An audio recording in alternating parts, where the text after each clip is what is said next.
जून की चिलचिलाती गर्मी में सिटी मॉल के बाहर खड़ी अवंतिका मन ही मन सोच रही थी कि काश उसने ड्राइव करना सीख लिया होता तो आज उसे बड़ी दोपहरी में बाहर खड़े होकर यूं कैब का इंतजार नहीं करना पड़ता। पौ पौ गाड़ी के हॉर्न की आवाज लगातार अवंतिका के कानों से टकरा रही थी, मगर अवंतिका थी कि टस से मस होने को भी तैयार नहीं थी। ओ मैडम, एक्सक्यूज मी, सुनाई नहीं देता क्या? गाड़ी अवंतिका के सामने से गुजरती हुई थोड़ी दूरी पर जाकर रुक जाती है और उसमें से एक युवक उतरकर अवंतिका की ओर बढ़ता है। राजीव, अवंतिका, तुम यहाँ कैसे? मैं तो पिछले 4 सालों से दिल्ली में ही हूँ, मगर तुम यहाँ कैसे? अपनी बताओ, तुम तो लखनऊ में थे ना? हाँ भाई, लखनऊ में ही था तो क्या बंदा लखनऊ से दिल्ली शिफ्ट नहीं हो सकता? क्या कुछ गुनाह कर दिया? एक्चुअली मेरी कंपनी लखनऊ से दिल्ली ट्रांसफ़र हो गई है। ओहो! क्या हुआ? अरे ये कैब वाले ने राइड कैंसिल कर दी। हद होती है, इतनी गर्मी में मैं पिछले आधे घंटे से वेट कर रही हूँ। और ये? अभी कंप्लेंट डालती हूँ मैं इसकी। छोड़ो ना यार, क्यों किसी गरीब के पेट पर लात मारती हो? चलो मैं तुम्हें घर छोड़ देता हूँ। बताओ कहाँ जाना है? हाँ, छोड़ने की तो तुम्हारी पुरानी आदत है। यार अवंतिका, प्लीज़। तुमने कार को ऐसे स्लो क्यों कर रखा है? हाँ, वो मुझे एलर्जी है ना। हाँ, मुझे पता है। फिर पूछा क्यों? बस ऐसे ही। तुम्हारी ये ऐसे ही वाली आदत बदली नहीं ना? मेरा तो कुछ भी नहीं बदला, बस। कहते कहते अवंतिका ने अपने आप को रोक लिया। अच्छा, अब बताओ कहाँ रहती हो तुम? क्या फ़र्क पड़ता है? मतलब? मतलब कि मुझे अभी कहीं और भी जाना है, तो तुम चाहो तो मुझे वहाँ ड्रॉप कर सकते हो। लो, मैंने ये लोकेशन सेट कर दी है अपने फ़ोन में। कहते हुए अवंतिका ने अपना फ़ोन राजीव की ओर बढ़ा दिया। फ़ोन अवंतिका के हाथों से लेते वक्त राजीव की उंगलियां अवंतिका की उंगलियों से छू गई। इस अनायास हुए स्पर्श के कारण राजीव के पूरे बदन में एक सिहरन के दौड़ने के साथ ही साथ उसके दिमाग में इस बाबत कई सालों पहले कहे गए अवंतिका के शब्द भी गूंजने लगे। राजीव, उस इंसान के साथ कल की पूरी रात गुजारने पर भी मुझे ये सिहरन एक बार भी महसूस नहीं हुई, जो अभी भूल से ही सही मगर तुम्हारी इन उंगलियों की छुअन से महसूस हुई है। उफ! मगर अवंतिका की गर्म सांसें अपने चेहरे पर महसूस करने के बावजूद उन्हें ना महसूस करने के लिए आज बाध्य था राजीव। और राजीव, कैसे हो? मैं, हाँ ठीक हूँ मैं। अचानक अवंतिका के पूछे हुए सवाल से राजीव की तंद्रा भंग हुई और वो अब अपने अतीत से वर्तमान में लौट चुका था। तुम कैसी हो? तुम्हें कैसी लग रही हूँ? क्या तुम आज भी हर सवाल का जवाब सवाल में ही देती हो? इस पर अवंतिका खिलखिला दी। राजीव भी अवंतिका के साथ खिलखिलाकर हंस पड़ा।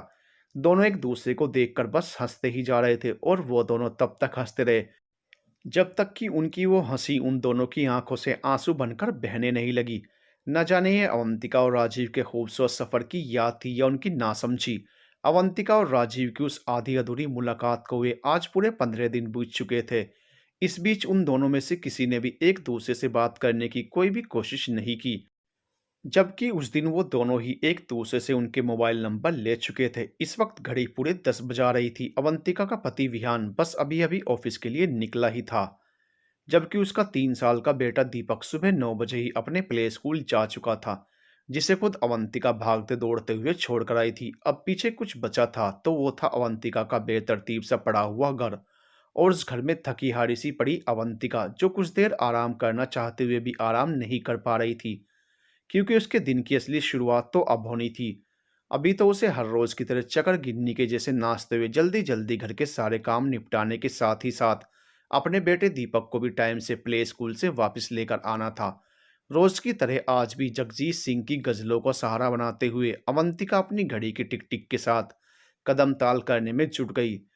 तेरे बारे में जब सोचा नहीं था, मैं तन्हा था मगर इतना नहीं था। जगजीत सिंह की इस खूबसूरत गज़ल के बीच में अवंतिका के मोबाइल पर बजी व्हाट्सएप की एक छोटी सी नोटिफिकेशन टोन अवंतिका के दिल को बहुत भीतर तक धड़का गई। ना जाने क्यों अवंतिका को इस पल सिर्फ राजीव का ही ख्याल आया, जो कि सही भी निकला। हाँ, ये राजीव का ही नंबर तो था जो उस दिन अवंतिका को सिर्फ एक बार पढ़ने पर ही याद हो गया था। हाय! अवंतिका बस उस मैसेज को देखे जा रही थी। पता नहीं उसे समझ नहीं आ रहा था, या वो समझकर भी समझना नहीं चाह रही थी, या फिर समझकर भी नासमझ बनी हुई थी कि उसका अगला कदम अब क्या होना चाहिए। हर रोज़ बहुत ही तेज़-तेज़ चलने वाले अवंतिका के हाथ आज बड़े ही सुस्त पड़ गए थे। राजीव अभी भी व्हाट्सएप पर ऑनलाइन था। अवंतिका ने राजीव के मैसेज का रिप्लाई किया और फिर बातचीत का सिलसिला चल पड़ा। अब लगभग रोज राजीव और अवंतिका की बात होने लगी। ऐसे ही एक दिन राजीव ने जिद करके अवंतिका को उसके घर के पास ही कॉफी कैफे में मिलने के लिए बुलाया। राजीव से मिलने जाते वक्त अवंतिका का दिल जोर जोर से धड़क रहा था। इतनी घबराहट तो मुझे कभी बोर्ड के एग्जाम्स में भी नहीं हुई और ना ही कभी मेरे किसी रिजल्ट के इंतजार में। अपने आप में ही बड़बड़ाती हुई अवंतिका ने कॉफी कैफे में प्रवेश किया। अवंतिका जाकर चुपचाप एक कोने की टेबल पर बैठ गई जहां पहले से ही आकर बैठा हुआ राजीव उसका इंतजार कर रहा था। और उससे पहले कि वो अवंतिका से कुछ कह पाता, अवंतिका ने बोलना शुरू किया। यार राजीव, मैं अब इतनी नजदीक तुमसे मिलने कभी नहीं आऊंगी। यार पता नहीं कि कब कौन पहचान का मिल जाए, और आज तो वो पड़ोस की मीना आंटी ही पीछे लग गई। पता है, फिर मैंने बड़ी ही मुश्किल से उनसे पीछे छुड़ाया। उफ, कमाल लग रही हो, तुम्हारे ऊपर ब्लैक कलर बहुत जचता है। और तुम्हारा ये गोरा गोरा बदन, बस बस मुझे शर्म आ रही है। अगर तुमने और कुछ भी कहा तो मैं यहाँ से चली जाऊंगी। शर्माकर अवंतिका ने अपनी पलकें झुकाते हुए राजीव से कहा, जान, पिछले 4 महीनों से हमारी बात हो रही है और बड़ी मुश्किल से आज तुम मुझसे यहाँ आकर मिलने को राजी हुई हो, और अब कहती हो कि चली जाओगी। भला ऐसे कैसे चली जाओगी? हम जाने देंगे तब जाओगी ना? राजीव की इस बात पर अवंतिका सिहर उठी। Sir, order please. वेटर के आने पर भी जब राजीव ने अवंतिका का हाथ नहीं छोड़ा तो अवंतिका ने उसे घूरकर इशारा किया, जिस पर राजीव ने अवंतिका का हाथ छोड़कर अपने सामने टेबल पर रखा हुआ मेन्यू उठा लिया और अपने और अवंतिका के लिए कॉफ़ी ऑर्डर करने लगा। अब राजीव और अवंतिका की मुलाकातें अक्सर होने लगी थी, कभी कॉफ़ी शॉप में, तो कभी मॉल में, तो कभी किसी पार्क या मार्केट में। आज सुबह से ही मौसम बहुत ख़राब था। एक तो जनवरी की भरी सर्दी और उस पर रात भर हुई झमाझम बारिश। मगर इतने ख़राब मौसम में भी राजीव ने अवंतिका से मिलने की जिद पकड़ रखी थी। दरअसल अगले महीने अवंतिका का जन्मदिन था, मगर राजीव को आज रात ही अपनी कंपनी के काम से पूरे 20 दिनों के लिए विदेश जाना था, और इसीलिए वो आज अवंतिका के साथ उसका बर्थडे सेलिब्रेट करना चाहता था। इधर अवंतिका का पति विहान ऑफिस ना जाने का मूड बना रहा था, और आज अवंतिका का बेटा दीपक भी अपने प्ले स्कूल नहीं जा पाया था। इस असमंजस की स्थिति के बीच अवंतिका ने तय किया कि वो राजीव से मिलने जरूर जाएगी, क्योंकि फिर अगले 20 दिनों तक वो उससे नहीं मिल पाएगी। इसलिए उसने बड़ी मुश्किल से बातें बनाकर विहान को ऑफिस भेज दिया। उसने जल्दी जल्दी घर का काम किया, फिर दीपक को पड़ोसी के घर छोड़कर बहाना बनाया कि उसे डॉक्टर के पास जाना है, और राजीव से मिलने के लिए निकल पड़ी। लग जा गले के फिर ये हंसी रात हो ना हो, शायद फिर इस जन्म में मुलाकात हो ना हो। बेहद खूबसूरत नगमा है। मैं इसे जब भी सुनती हूँ तो ना जाने क्यों दिल भर आता है। तुम्हें मैं एक बात बताऊँ? हाँ बताओ ना, रहने दो, तुम हंस पड़ोगी। प्लीज़ राजीव, बताओ ना प्लीज़। तुम्हें पता है, तुमसे अलग होने के बाद मैं जब भी कभी ये सोचता था कि अगर तुमसे कभी मेरी फिर मुलाकात हुई और तुम कभी किस्मत से मेरी गाड़ी में बैठी तो मैं कौन सा गाना बजाऊंगा। तब ना मुझे हर बार इसी गाने का ख्याल आता था, और फिर मैं फिर क्या, बताओ ना राजीव प्लीज़। फिर मैं फूट फूट कर रोता था। तुम्हें पता है, अभी तुम्हारी शादी के बाद ये शराब को कभी हाथ भी ना लगाने वाला राजीव कितना बड़ा बेवड़ा बन गया था। I love you Rajeev, and love you only. I know my जान। ओफो, आज तो हद ही कर दी इस रेड लाइट ने, कहते हुए राजीव ने अपनी कार ट्रैफिक में रोकी। राजीव, तुम सोच भी नहीं सकते कि आज मैं कितनी मुश्किल से घर से निकली हूँ। विहान तो आज ऑफिस जाना ही नहीं चाहते थे, फिर मैंने बड़ी ही बातें बनाकर उन्हें मनाया। ना जाने क्या क्या कहा, और उसके बाद दीपक को पड़ोसी के घर में डॉक्टर की विजिट का बहाना बनाकर छोड़ा यूं। अच्छा जी मैडम, शुक्रिया, करम, मेहरबानी। अरे तुम ऐसे क्यों बोल रहे हो? मैं खुद भी तो तुमसे मिलना चाहती थी। अरे मैं तो मजाक कर रहा था, तुम्हें पता है ना कि मुझे मजाक पसंद नहीं। विहान को भी मैं हमेशा यही समझाती हूँ, मगर वो भी बिल्कुल तुम्हारी ही तरह। कहते कहते अवंतिका एकदम से चुप हो गई। अब हमारे बीच में यह विहान कहाँ से आ गया? मैंने पहले भी तुमसे कितनी बार कहा है कि तुम मेरी तुलना अपने पति से मत किया करो। राजीव गुस्से भरे लहजे में बोला। सॉरी जान, माफ कर दो ना। अच्छा, अब आगे से कभी ऐसा नहीं बोलूंगी, कभी भी नहीं। अपने दोनों कान पकड़ते हुए अवंतिका ने कहा। ओके छोड़ो, अब चलो उतरो, आ गया तुम्हारा प्रिय चांदनी चौक। मुझे बहुत बुरा लग रहा है राजीव, तुमने मुझे इतनी सारी शॉपिंग करवा दी और खुद कुछ भी नहीं लिया। अरे यार, मुझे भी कुछ नहीं लेना था, और फिर बर्थडे तो तुम्हारा है ना। हाँ, मगर मैं अपना रिटर्न गिफ्ट नहीं छोड़ने वाला। हाँ हाँ, बताओ ना तुम्हें क्या रिटर्न गिफ्ट चाहिए। बता दूँ? हाँ हाँ, बोलो ना क्या चाहिए, दोगी ना? अब बताओ भी। अरे मैडम, बिल्कुल बताऊंगा। नफरत भरे लहजे में राजीव ने अवंतिका की आंखों में झांकते हुए कहा। तुम और अवंतिका के गोरे-गोरे गालों पर हया की लाली छा गई। अवंतिका का बर्थडे सेलिब्रेट करने के बाद दोनों अपने घर पर आ गए और अगले दिन राजीव बाहर चला गया। हेलो राजीव, कब आ रहे हो यार? I miss you so so much. I know dear, but मजबूर हूँ यार। हाँ, मैं समझती हूँ। तुम्हें मेरी याद नहीं आती क्या? क्या लगता है आपको? मैंने पूछा है, तुम जवाब दो। सुबह शाम उठते बैठते हर वक्त तुम मेरे साथ रहती हो जान। और ओफो, क्या हुआ? कुछ नहीं, तुम बात करो ना। अरे मगर हुआ क्या? तुमने ओफो क्यों बोला? अरे यार कुछ नहीं, वो कॉल वेटिंग आ रही थी। किसकी कॉल है? बात कर लो ना। अरे वो घर से है, वाइफ का है ना, तो कर लो पहले उससे। कहते हुए अवंतिका ने कॉल डिस्कनेक्ट कर दी। इसके बाद अवंतिका खुद में ही खो गई। मैं तो कभी ऐसी नहीं थी। मुझे आज भी याद है अपनी बेस्ट फ्रेंड मोनिका शर्मा। हाँ, यही तो नाम था उसका। मेरी बचपन की सहेली, जिसके बिना ना तो मेरी सुबह होती थी और ना ही कोई शाम ही ढलती थी। मगर उस दिन जब दोपहर में वो मेरे घर आई थी और उसने बताया कि आज सुबह ही कोर्ट में वो अपने बचपन के दोस्त कपिल से शादी कर चुकी है, जबकि कपिल की शादी अभी पिछले महीने ही उसके परिवार वालों की मर्जी से हो चुकी है, तो कितना बुरा बुरा बोला था उससे अवंतिका ने। कितना कुछ सुनाया था उसे कि उसकी हिम्मत कैसे हुई एक शादीशुदा लड़के से संबंध बनाए रखने की। और उसने क्या शादी करने से पहले एक बार भी उस बेचारी बेगुनाह लड़की के बारे में नहीं सोचा?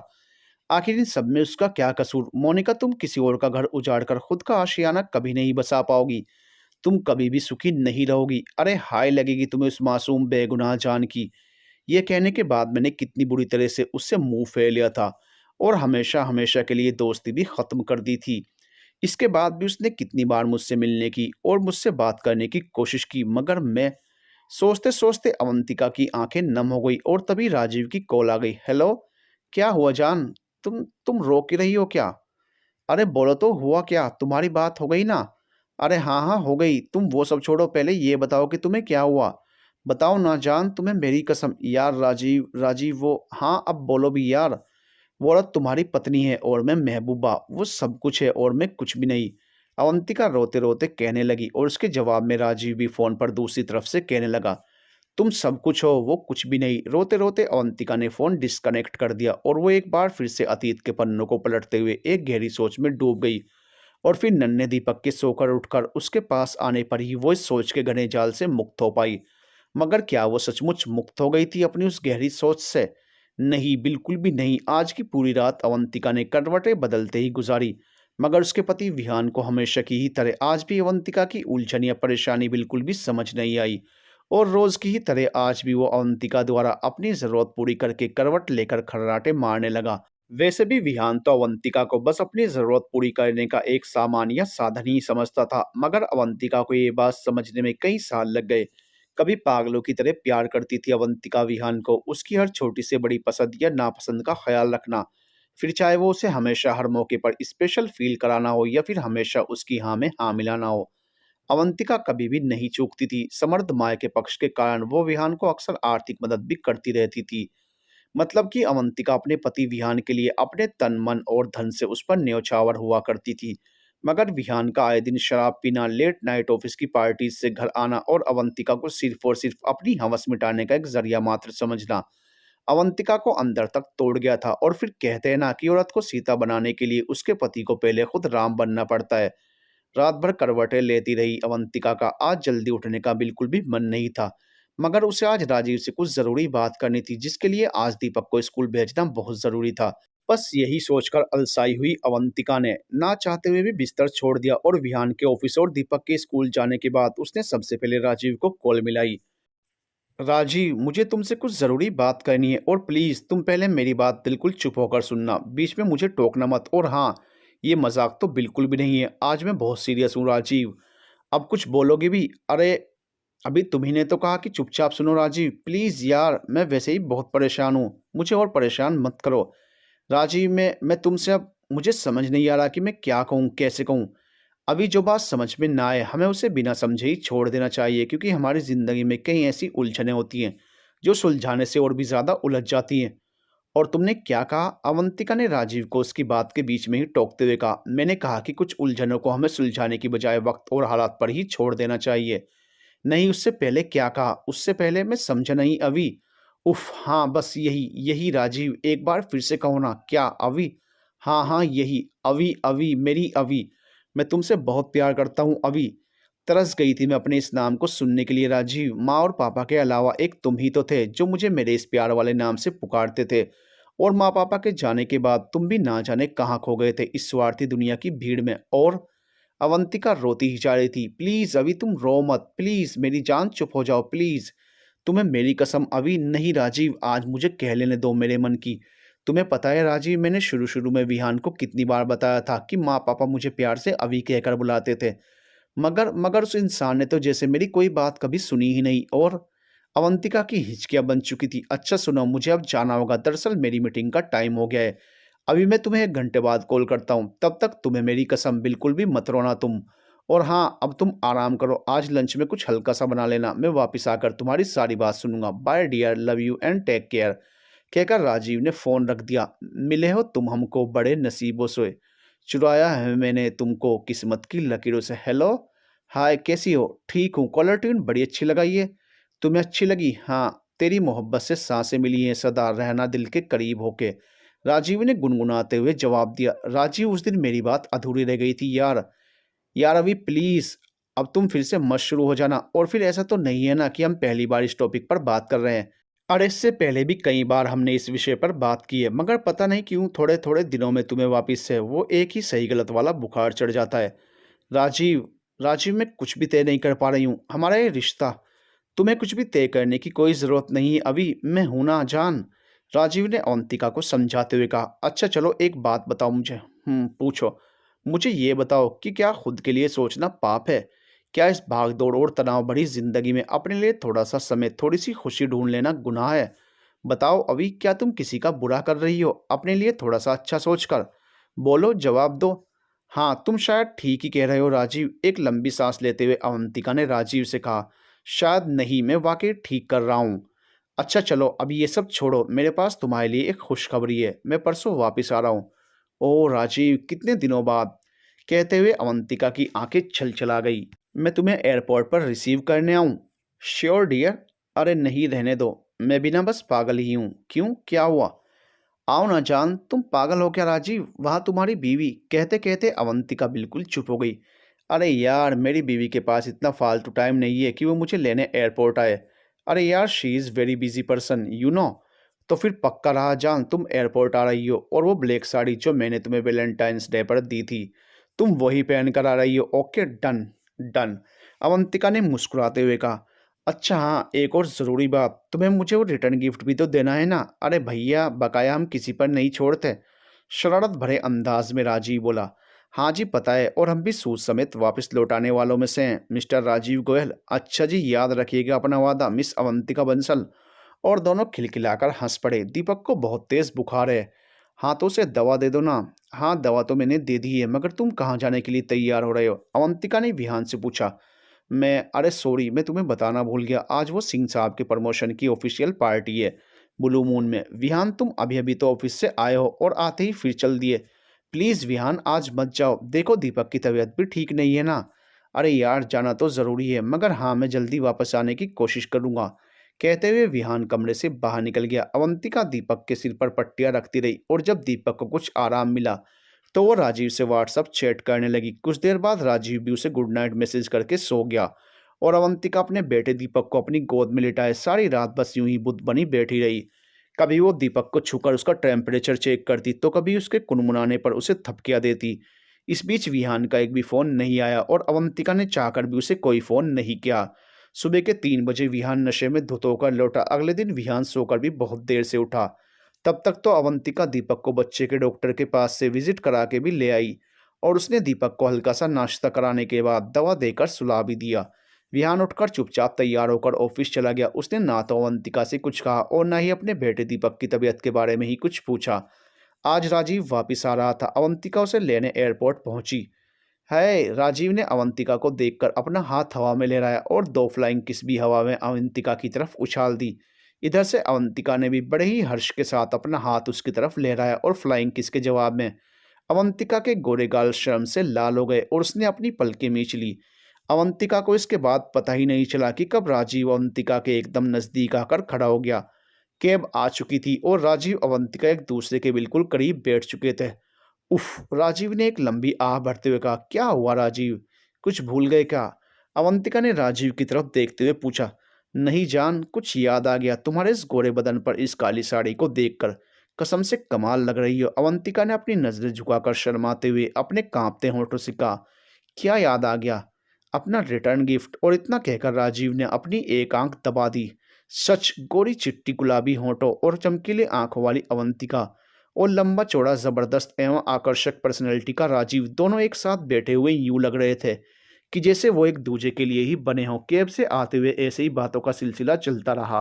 अवंतिका राजीव से मिलकर घर लौट आई। आजकल पांव जमीन पर नहीं पड़ते मेरे। बोलो, देखा है कभी तुमने मुझे उड़ते हुए? गुनगुनाती हुई अवंतिका अचानक से चुप हो गई, क्योंकि उसके पति विहान ने अभी अभी ऑफिस से आकर घर में प्रवेश किया था और पिछले कुछ दिनों से उन दोनों के बीच बातचीत भी बंद थी। जब से विहान उस रात दीपक को बुखार में तपता हुआ छोड़कर अपनी किसी ऑफिशियल पार्टी में चला गया था और लौटा भी रात के 3 बजे, और वो भी नशे में धुत होकर। उन दोनों पति पत्नी के बीच चल रहे इस शीत युद्ध के बावजूद अवंतिका विहान के प्रति अपना पूरा फर्ज निभा रही थी। उसका हर एक काम चुपचाप करने से लेकर उसकी हर एक जरूरत को पूरा करने तक अवंतिका कहीं भी चूक नहीं रही थी। यहाँ तक कि विहान की सबसे बड़ी जरूरत, जिसके बिना वो एक दिन भी नहीं रह सकता था, उसमें भी अवंतिका चुपचाप उसका सहयोग कर रही थी।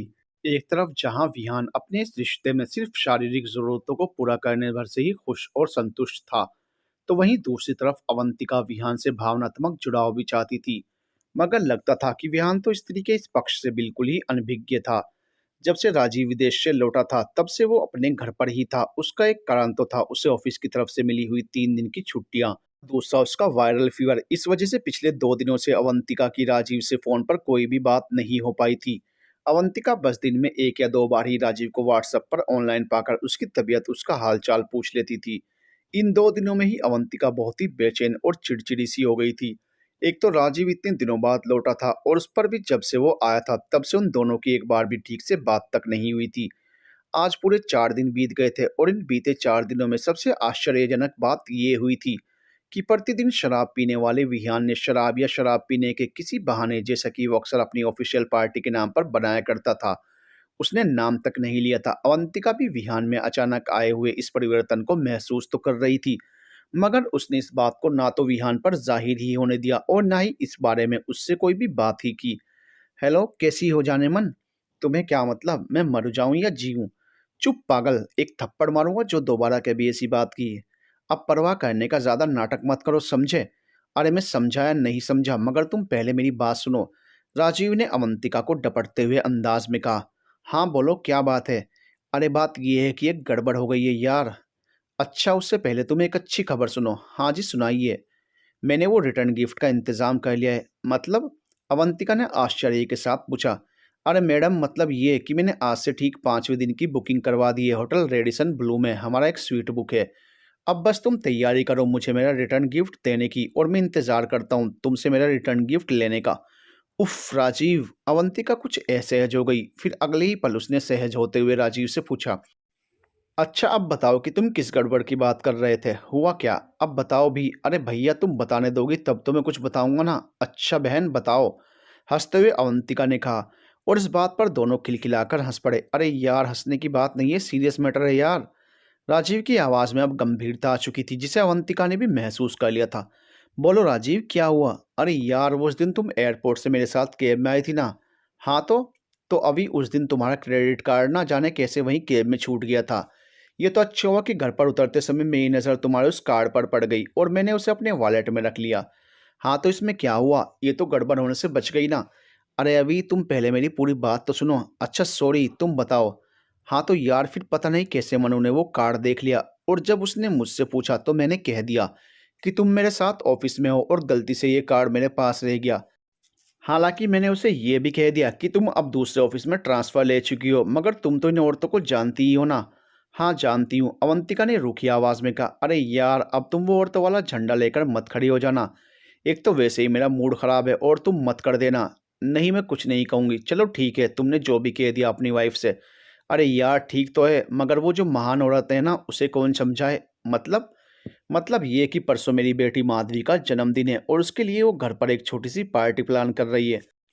हाँ तो ये तो बहुत अच्छी बात है ना राजीव, इसमें इतना परेशान होने वाली क्या बात है? प्लीज़ यार, तुम क्यों मेरी धड़कनें बढ़ा रहे हो? ज़रा साफ साफ और जल्दी जल्दी बताओ ना पूरी बात। अभी डियर, पूरी बात ये है कि इस पार्टी में मेरी श्रीमती जी ने आपका नाम भी गेस्ट लिस्ट में लिख रखा है। राजीव की बात सुनकर अवंतिका बिल्कुल चुप हो गई और फिर कुछ देर बाद खुद को संभालते हुए बोली कि सॉरी राजीव, लेकिन मैं वहां नहीं आ पाऊंगी।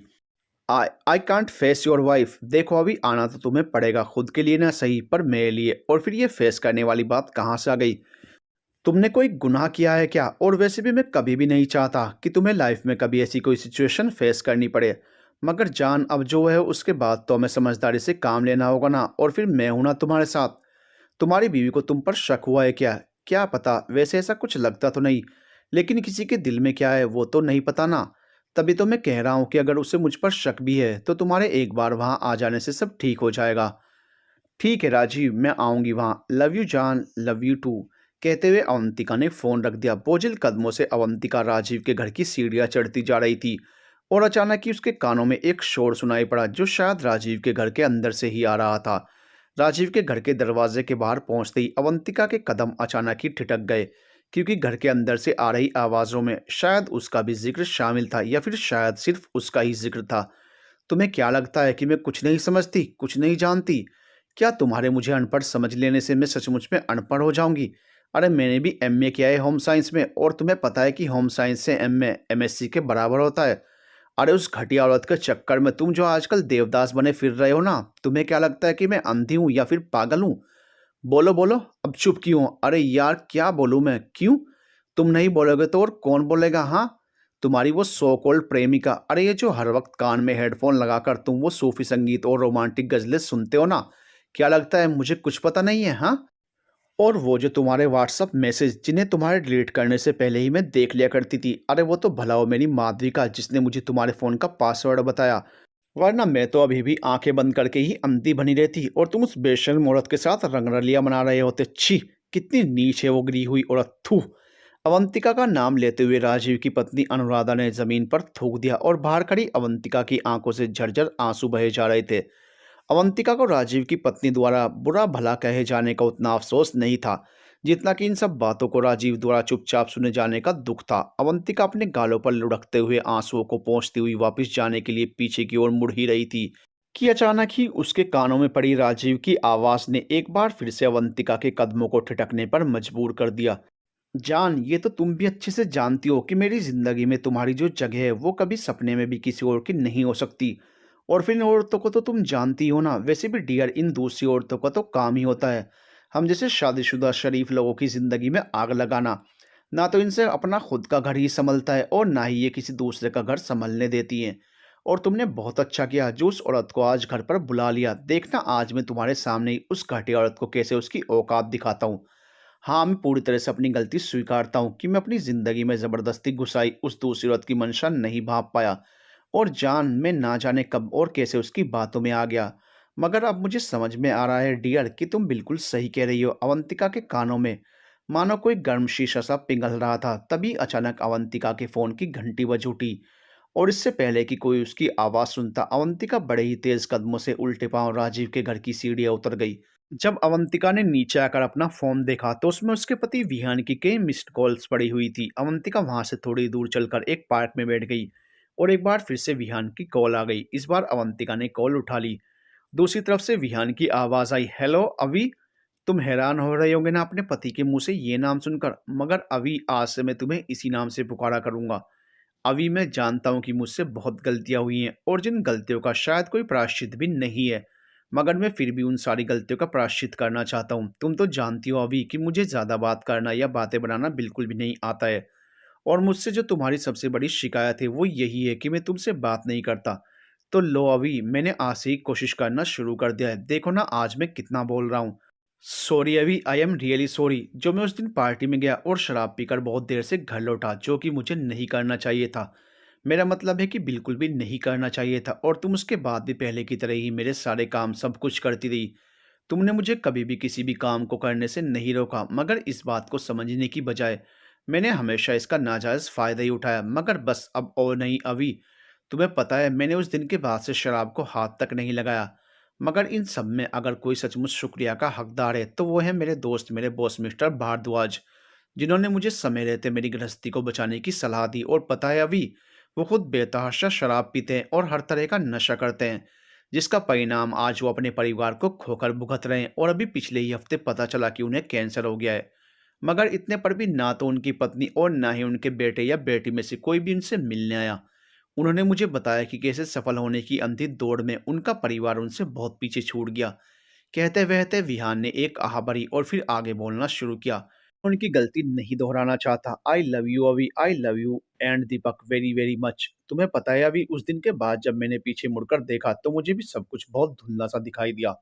और फिर उस धुंधलके में मेरे लिए जो एक रोशनी की किरण उभर कर आई, वो थी तुम्हारी पुरानी डायरी जो तुम शायद आज से 3 साल पहले ही लिखना छोड़ चुकी हो। हाँ, मैं जानता हूँ कि किसी की डायरी पढ़ना गलत बात है, मगर मेरे लिए ये एकमात्र विकल्प था मेरी गलती सुधारने का। और बस वहीं से मुझे तुम्हारे सपनों और जज़्बातों का पता चला। सॉरी अभी, मैंने कभी तुम्हारी किसी भी फीलिंग को नहीं समझा, मगर अब मैं तुम्हें कभी भी शिकायत का कोई मौका नहीं दूँगा। और अब से मैं तुम्हारे माँ-पापा की कमी भी पूरी करने की पूरी कोशिश करूँगा। तुम भी तो कभी मेरी माँ तो कभी मेरे पापा की तरह ही मेरा ख़्याल रखती हो, मेरी हर एक ज़िम्मेदारी निभाती हो, फिर मैं क्यों नहीं? कहते-कहते विहान का गला रुंध गया। आज से मैं भी तुम्हारे माँ-पापा की तरह ही तुम्हें प्यार से अभी कहकर ही बुलाऊँगा। मुझे माफ़ कर दो अभी। विहान की बातों को सुनकर अवंतिका ने जैसे अपना आपा ही खो दिया और वो फूट-फूट कर रो पड़ी। "अभी क्या हुआ अभी? तुम हो कहाँ? मुझे बताओ, मैं अभी तुम्हें लेने आता हूँ।" विहान ने घबरा कर कहा। "नहीं, आप नहीं, मैं आ रही हूँ आपके पास।" ये कहते हुए अवंतिका फुर्ती से बेंच पर से उठकर अपने आँसुओं को पोंछती हुई पार्क से निकलकर अपने घर की ओर बढ़ गई। शायद आज अवंतिका बहुत अच्छी तरह से समझ चुकी थी कि पति-पत्नी के बीच आने वाली स्त्री उस पति की नज़र में, उसकी पत्नी की नज़र में या फिर इस समाज की नज़र में दूसरी औरत से ज़्यादा और कुछ नहीं हो सकती, और दूसरी औरत बनना उसे हरगिज़ भी मंज़ूर नहीं था। The end.